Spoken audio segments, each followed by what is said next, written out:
సన్నిహితంగా ఉన్నవాళ్ళు వాళ్ళు పార్టీలో ఉన్నారో లేరో అన్న అనుమానం మీద ఉన్నారు. కొంతమంది వెళ్ళిపోయారు, విజయసాయి రెడ్డి లాంటి వాళ్ళు.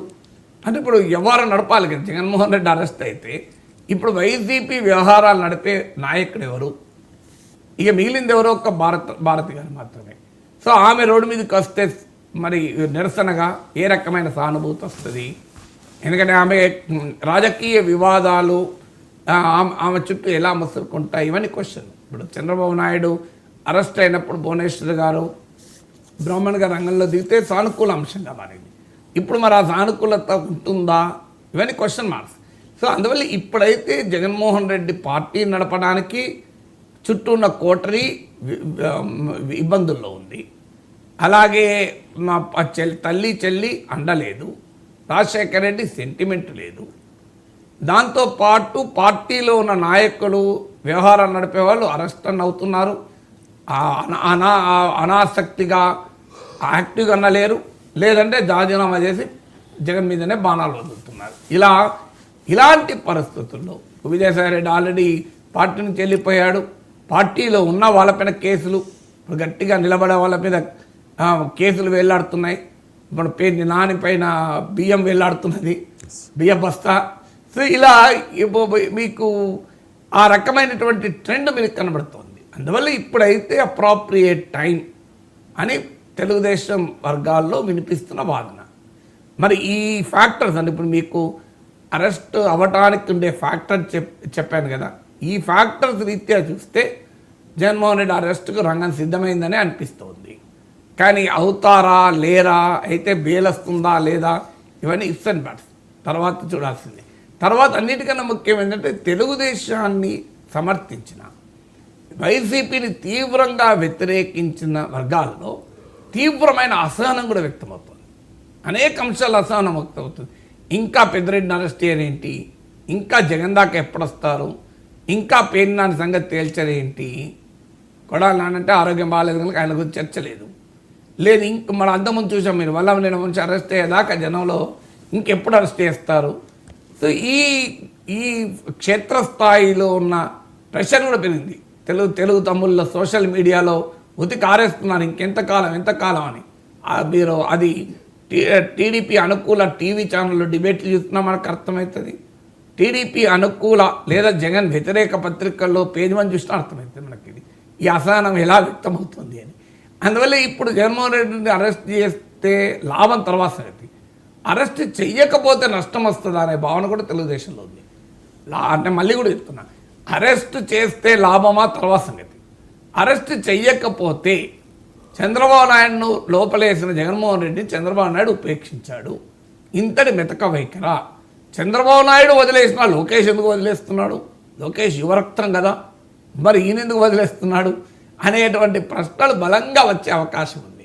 అందువల్ల కూడా టీడీపీ వారు ఆలోచించేది ఏంటంటే జగన్మోహన్ రెడ్డి అరెస్ట్ చేస్తే కనీసం తమ శ్రేణులు సరిపోతాయి, సో కనీసం తమను అభిమానించేటువంటి జగన్ వ్యతిరేకించే సెక్షన్లలో కాస్త మనశ్శాంతంగా కలుగుతుంది అనే ఆలోచన కూడా ఉంది. అందువల్ల ఇవన్నీ చూసినప్పుడు బహుశా జగన్ అరెస్టుకు రంగం సిద్ధమవుతున్నట్టే కనబడుతుంది. Right sir. ఇక తెలంగాణ అటవీ శాఖ మంత్రి కొండా సురేఖ చేసిన ఒక వ్యాఖ్య, మంత్రులు డబ్బులు తీసుకుని ఫైళ్లు క్లియర్ చేస్తారు అని చెప్పి ఇప్పుడు బీఆర్ఎస్కి అస్త్రంగా మారింది సార్. బీజేపీ నాయకులు కూడా విమర్శలు చేస్తూ ఉన్నారు. ఇక్కడ కమిషన్లు వసూలు చేసి అక్కడికి పైకి పంపిస్తూ ఉన్నారు, సూట్ కేసులు మోస్తూ ఉన్నారు అంటే గతంలో కూడా చాలా ఆరోపణలు చేశారు. కాబట్టి ఈ వ్యాఖ్యలను బేస్ చేసుకుని ఇప్పుడు విమర్శల దాడిని మరింత పెంచారు. సో ఈ వివాదానికి కారణమైన మంత్రి కొండా సురేఖ బయట ఒకసారి ప్లే చేయండి. ఫారెస్ట్ మినిస్టర్గా ఉన్నాను కాబట్టి నా దగ్గరికి కొన్ని కంపెనీలవి క్లియరెన్స్ కోసం అని చెప్పి ఫైల్స్ వస్తూ ఉంటాయి. మామూలుగా మంత్రులు అట్లాంటి ఫైల్స్ వచ్చినప్పుడు డబ్బులు తీసుకొని క్లియరెన్స్లు ఇస్తూ ఉంటారు. నేనన్నా మాకు ఒక న్యాయ పైసా మీరు ఇవ్వాల్సిన అవసరం లేదు, మీరు సమాజ సేవ చేయండి, మా స్కూల్ ఒకటి డెవలప్ చేయండి, మా పేరు మీద అది మీ పేరు గుర్తుండిపోతుంది అని చెప్పినప్పుడు వాళ్ళు మేము పై వాళ్ళతో మాట్లాడాలి మేడం, మా చేతుల్లో లేదు అని సదానంద రెడ్డి గారు చెప్పి వాళ్ళ CEO వాళ్ళు ఉంటారు, ఆ కంపెనీకి చెందినటువంటి ఓనర్స్ తోటి మాట్లాడి డెసిషన్ తీసుకుంటామని ఒక 3-4 సార్లు వాళ్ళు రావడము పోవడము, చివరకు వాళ్ళు ఈ 4.5 కోట్ల రూపాయలతోటి ఇది నిర్మాణం చేస్తామని వాళ్ళు ఒప్పుకున్నప్పుడు అసలు నాకు ఎంత హ్యాపీగా అనిపించిందంటే, ఇది అసలు నేను కట్టగలుగుతానా మనము అన్నప్పుడు వారు ఓకే చెప్పినప్పుడు నాకు చాలా చాలా సంతోషం వేసింది. రైట్, అంటే మీడియా వక్రీకరించింది, నేను అలా అనలేదు, దీన్ని ఎడిటింగ్ చేసి నా మీద బురద జల్లుతూ ఉన్నారు అంటూ కొండా సురేఖ మరో వీడియో కూడా రిలీజ్ చేశారు. ఒకసారి అది వినిపించండి. ప్రజల సంక్షేమమే ధ్యేయంగా, ప్రజల అభివృద్ధి ధ్యేయంగా ఈరోజు కాంగ్రెస్ పార్టీ ముందుకు పోతున్న విషయాన్ని జీర్ణించుకోలేక, ఏ విధంగా వాళ్ళు ఎట్లా ఏదైతే పదవిని కోల్పోయారో ఆ రోజు నుంచి ఒక ఫ్రస్ట్రేషన్లో ఉండి ఏ చిన్న విషయాన్ని కూడా దాన్ని గోరంతలు కొండంతలుగా చేసి మళ్ళీ పూర్తి వీడియోలు కూడా ప్రసారం చేయకుండా అక్కడ ముక్క ఇక్కడో ముక్క తీసి అతకబెట్టి మార్ఫింగ్ చేసి దాన్ని వేరే ఆలోచన అంటే వేరే మీనింగ్ వచ్చే విధంగా ప్రజల్లోకి పంపిస్తూ తప్పుడు ప్రచారం చేస్తున్నటువంటి ఈ బీఆర్ఎస్ పెయిడ్ బ్యాచ్ని దయచేసి వాళ్ళను నువ్వు కానీ ఇటువంటివి చేయడం మాన్పించకపోతే భవిష్యత్తులో చాలా ఇబ్బంది పడేటువంటి అవకాశం ఉంటుంది. ఎందుకంటే ఈరోజు మేము కోట్లాది రూపాయలు ప్రజలకు ఖర్చు పెట్టి ఒక్క రూపాయి కూడా డబ్బులు వాళ్ళ నుంచి ఆశించకుండా ఈరోజు మీరు చూస్తూ ఉన్నారు. ఈ 6 గ్యారంటీల విషయంలో కానీ ఫ్రీ బస్సు విషయం, అంటే మామూలుగా నేను మంత్రుడి కాబట్టి నా దగ్గరికి కొన్ని కంపెనీలకు సంబంధించిన ఫైళ్ళు క్లియరెన్స్ కోసం వస్తాయి. మామూలుగా అంటే జనరలైజ్ చేసి అంటే మంత్రుల దగ్గరికి ఏదైనా ఫైల్స్ వెళ్తే డబ్బులు తీసుకుంటారు అన్నట్టుగా కొండ సురేఖ మాట్లాడారు అనేది చాలా మంది చెప్తారు. కాంగ్రెస్ నాయకుల వివరణ ఏంటంటే బీఆర్ఎస్ టైంలో ఇలా ఫైల్ వచ్చినప్పుడు మా డబ్బులు తీసుకునేవారు అని అన్నారు అని వాళ్ళ వివరణ అది. కానీ ఆ వీడియో చూస్తే ఆమె క్లియర్లీ అన్నారు, సాధారణంగా నా దగ్గరికి మంత్రిగా ఉన్నప్పుడు ఫైల్ వస్తాయి, మంత్రులు డబ్బులు తీసుకొని ఫైల్ క్లియర్ చేస్తూ ఉంటారు అని. మధ్యలో బీఆర్ఎస్ ప్రభుత్వంలో అని అన్నదా లేదా మనకు తెలియదు.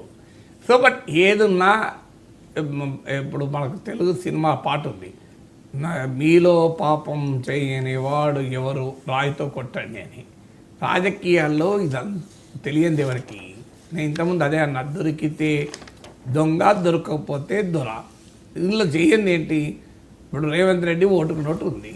ఎమ్మెల్సీ ఎన్నికల్లో ఒక ఎమ్మెల్యేను తన వైపు తిప్పుకోవడానికి ఆయన డబ్బులు ఇచ్చాడని.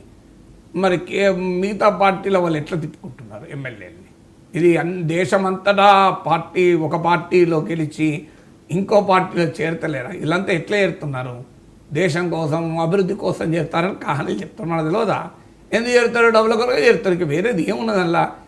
కాంట్రాక్ట్ల కొరకు, ఆస్తుల కొరకు, రకరకాల వ్యక్తిగత అవసరాల కొరకే చేరుతారు. ఇలా సైద్ధాంతికంగా ఏమున్నది?